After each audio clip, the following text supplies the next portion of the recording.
বাংলাদেশের উন্নয়নে সমুদ্র সম্পদ, সমুদ্র সীমাহীন জলরাশির এক অপূর্ব আধার।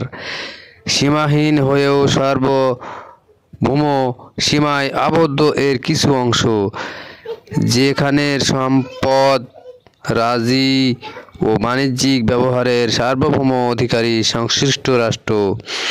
দেশের উন্নয়ন কর্মকাণ্ডে যার অবদান অনবদ্য। সমুদ্র পারের বাংলাদেশের তেমনই এক সম্পদ বঙ্গোপসাগর।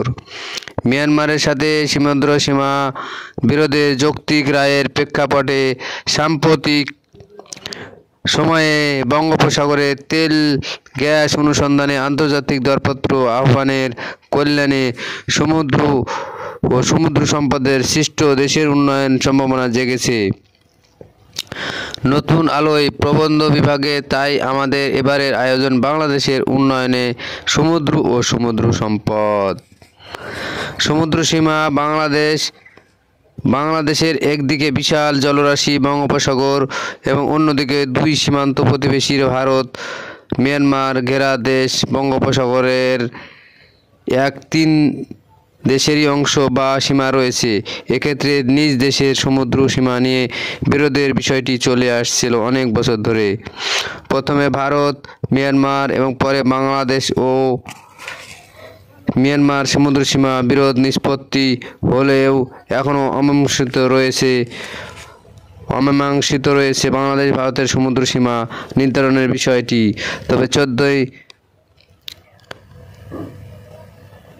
মার্চ 2012 সমুদ্র আইন বিষয়ক আন্তর্জাতিক ট্রাইব্যুনালের ITLOS ঘোষিত রায়ে বাংলাদেশের সমুদ্র সীমা বা সমুদ্র সার্বভৌম অধিকার প্রতিষ্ঠার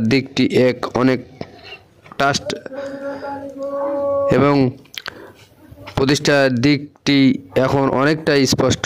সমুদ্রে 200 নটিক্যাল মাইলের একচ্ছত্র অর্থনৈতিক অঞ্চল EEZ, 12 নটিক্যাল মাইল রাষ্ট্রীয় বা আঞ্চলিক সমুদ্রসীমা অঞ্চল এবং EEZ এর পরে বর্ধিত মহীসোপানে রেণুকোষ অধিকারের বৈধতা এখন স্বীকৃত পায়। তবে সমুদ্র উপকূল রাষ্ট্রের জন্য সমুদ্র সীমা প্রাপ্যের বিষয়ে আন্তর্জাতিক সমুদ্র আইনের আনক্লোজ III একটা স্পষ্ট বর্ণনা রয়েছে। আন্তর্জাতিক সমুদ্র আইন অনুযায়ী উপকূলীয় রাষ্ট্রের সাগরে তার প্রাপ্য অঞ্চল মূলত 3টি অংশে বিভক্ত। এই প্রাপ্য অঞ্চলের আয়তন 350 নটিক্যাল বা 650 কিলোমিটার রেজলাইন বা বৃত্তিরেখা থেকে এই 3টি অংশ: 1 রাষ্ট্রীয় সমুদ্র অঞ্চল, 2 একচ্ছত্র অর্থনৈতিক এলাকা, 3 মহীসোপান হিসেবে সমুদ্রে বাংলাদেশের প্রাপ্য অঞ্চলের সীমা 350 নটিক্যাল মাইল পর্যন্ত বিস্তৃত। সমুদ্র ও সমুদ্র সম্পদ। সমুদ্র অফুরান প্রাকৃতিক সম্পদের এক বিশাল ভাণ্ডার রয়েছে বাংলাদেশের অংশে। তেল গ্যাস, মূল্যবান খনিজ পদার্থ যেমন কোবাল্ট, ম্যাগনেসিয়াম, তামা ছাড়াও বিপুল মৎস্য সম্পদে ভরপুর সমুদ্র। তাই সমুদ্র শুধু বিশাল জলরাশি সমারোহই নয়, বরং বিশাল সম্পদ। আধুনিক বৈজ্ঞানিক কারিগরি সাফল্যের কল্যাণে সমুদ্র অর্থনৈতিক সম্পদ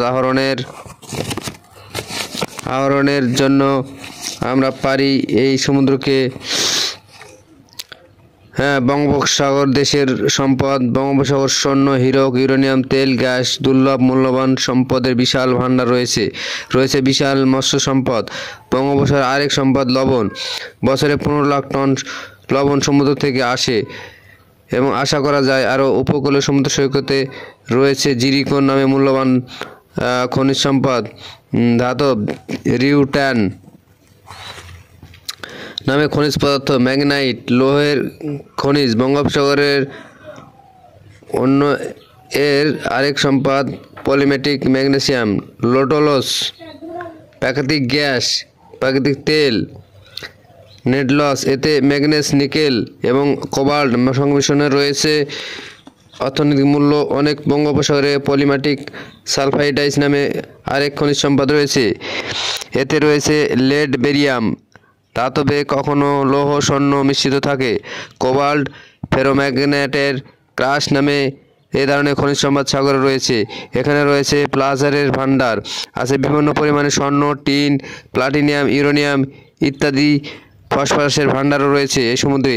বাংলাদেশের উন্নয়নে সমুদ্র সম্পদ আমরা কাজে লাগাতে পারি বিভিন্ন দেশের সহযোগিতা নিয়ে। 1000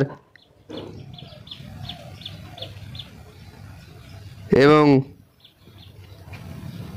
বিভিন্ন যে সংস্থাগুলো আছে আমাদের, সেই আইন অনুসারে আমরা এই সমুদ্রকে আমরা করতে পারি এবং বিভিন্ন আমাদের যে বাহিনীগুলো আছে বাহিনীগুলোকে কাজে লাগাতে পারি এই সমুদ্রের কাজে।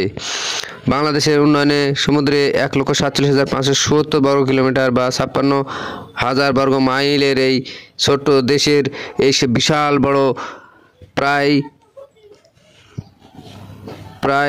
3 লক্ষ বর্গ কিলোমিটার এই সমুদ্র আমাদের দেশের নিয়ন্ত্রণে নিয়ে আসা উচিত এবং এটা আমাদের প্রাপ্য। তবে বাংলাদেশ উন্নয়নের দ্বারপ্রান্তে যাবে। আমাদের জাতিগোষ্ঠী বা জনগোষ্ঠীর দেশ বাংলাদেশের সীমিত প্রাকৃতিক সম্পদ, কিন্তু সমুদ্রে আছে অনেক সম্পদ। মানুষের চাহিদা পূরণে হিমশিম সমুদ্রের বিশাল জলরাশি, জৈব বৈচিত্র্য, প্রাকৃতিক সম্পদ, দীর্ঘমেয়াদী জ্বালানি, নিরাপত্তা, পূরণ অধিকতর সম্ভাবনার দ্বার। সমুদ্র সম্পদের সাথে প্রশ্নের মুখে সমুদ্র সংশ্লিষ্ট সমানভাবে অঙ্গীভূত। সমুদ্র সম্পদ আমাদের অর্থনৈতিক চাঙ্গা করতে পারে। কেন্দ্রীয় ব্যাংকে বিভিন্ন দেশের সঙ্গে আমরা চুক্তি করতে পারি, সমুদ্রের সম্পদ আহরণ করে বাংলাদেশকে উন্নয়নের পথে নিয়ে যেতে পারি। বাংলাদেশের বেকার যেগুলা মানুষ আছে সেগুলোকে আমরা বেকার মুক্ত করতে পারি। এই জন্য বাংলাদেশের যে সরকার আসবে ভবিষ্যতে এবং বর্তমানে যে সরকার আছে